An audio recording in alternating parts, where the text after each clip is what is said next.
Hello everyone, my name is Daniel Schreiner. I use he, him pronouns, and I am a pianist, composer, and interdisciplinary artist. I hope everyone's having as safe and as healthy of a December as possible. I'm so excited to welcome you to the first episode of my new mini virtual concert series called Unmasked.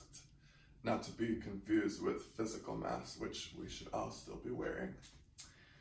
Anyways, my goal with this series is to introduce you or reintroduce works for piano that I really care about that may not be immediately understandable or accessible.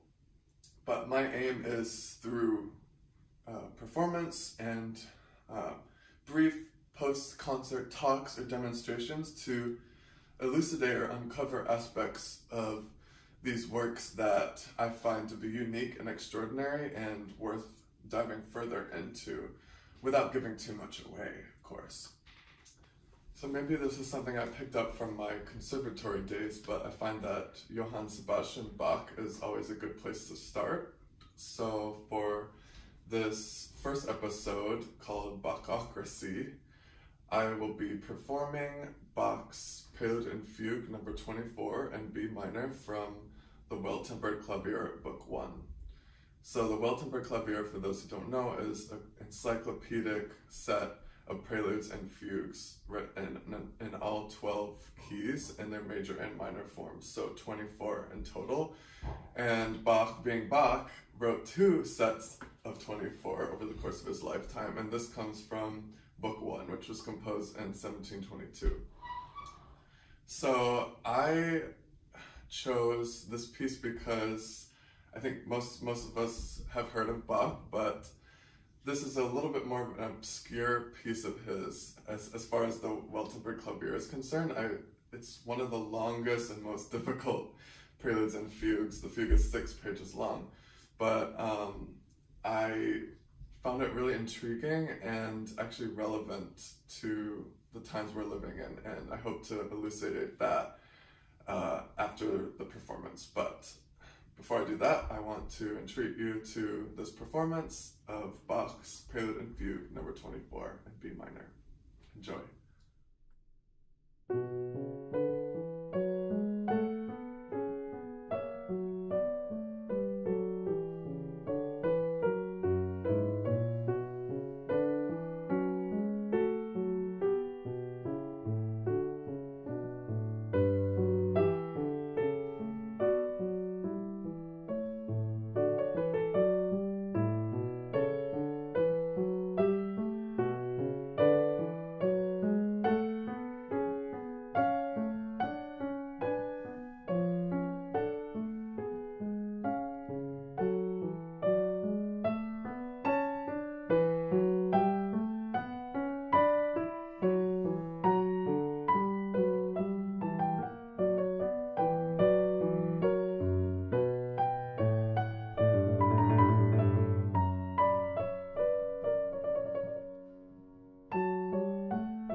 So, you might be wondering how I could have possibly found that this piece reminds me of the times that we're currently living in. Well, I'll tell you. So about a month ago, when we were all in the throes of the seemingly interminable 2020 presidential election, I came across a post from my former professor, Adrienne Kim, on Facebook, and she was musing about how Bach's writing style recalled certain aspects of democracy as an idealized form of government. So I had to credit her with the initial idea, and then in my study of the fugue in particular, this idea just kept coming up, and so I decided to explore it. So first, let me just give you a little bit of background about what a fugue is, and then I'll explain how it relates to the ideas of a democratic process. So a fugue is a compositional technique in which two or more independent voices interact around a central subject or theme, which is passed around from voice to voice and repeated in a number of different guises and contexts over the course of the piece or the section. So the fugue as a method has been around arguably since the Middle Ages, but it was Bach who I think really solidified and popularized the form and made it kind of a marker of compositional expertise. So naturally the fugue has this kind of connotation of academic, serious, which may seem like a valid description on a surface level, but there are actually two interesting things about fugues I found that complicate this a bit. So the first is that the fugue is a compositional method or technique, which is not the same as a predetermined form, which means that fugue writing is actually adaptable or flexible to a large number of genres or forms, and doesn't have to follow for the entire length of a work. For example, after Bach, during the classical era, there are many composers like Mozart, Haydn, and Beethoven who used fugue writing in certain sections, from the development section of a piano sonata to like the coda of an entire symphony, like Mozart's Symphony No. 41. So that's one thing. And second, fugues actually has their roots in improvisation, believe it or not, where the subject kind of serves as a starting block to germinate additional strands or voices using that as a basis. So it's kind of a paradox. There are like a lot of rules to follow within fugue writing, but it's actually interesting how setting some compositional parameters and even restrictions can then result in actually a greater amount of freedom in the long run. So all those thoughts kind of bring me to the topic of democracy.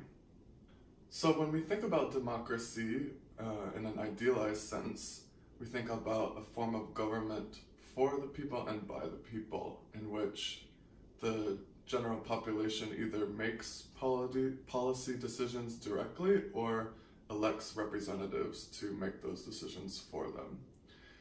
In a perfect world, democracy should include freedom of speech and assembly, freedom of any religion, and separation between church and state, and should stress inclusiveness and equality in an effort to reflect the needs of as large a demographic as possible.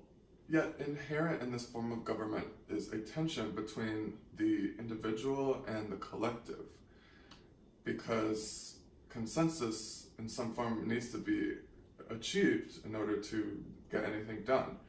So unfortunately, I think bound up in democracy is this constant struggle and even upheaval as part of the process. So let's take a closer look at Bach's Fugue number 24 in B minor. The subject of this fugue, I think, is remarkable because 200 years before Schoenberg, Bach manages to use all distinct tones in the octave and somehow reconciles them harmonically in the key of B minor.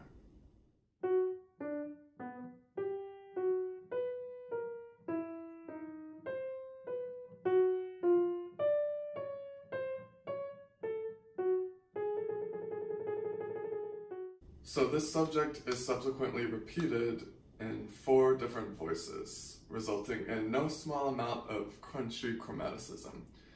Take a look at the first page of this score to see how these voices begin to build on one another, resulting in quite a bit of thorny counterpoint.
So I can say that I certainly struggled trying to interpret these 4 voices' complex interactions over the course of this 6-page odyssey. And by the end, it really does feel like a long journey. But I really see this piece as enacting a metaphor for the process of democracy for the following reasons. 1, the subject itself contains the greatest amount of pitch diversity possible, yet this is still all somehow reconciled in one key, as it should. And I think the diversity is celebrated in this sense. 2, the piece is marked by a plurality of voices that all manage to maintain their own independence, but they end up forming a sum greater than the parts, as a democracy should. 3, these voices interact with one another in quite sometimes protracted struggles over the course of the piece, with one voice asserting itself before being challenged by another voice.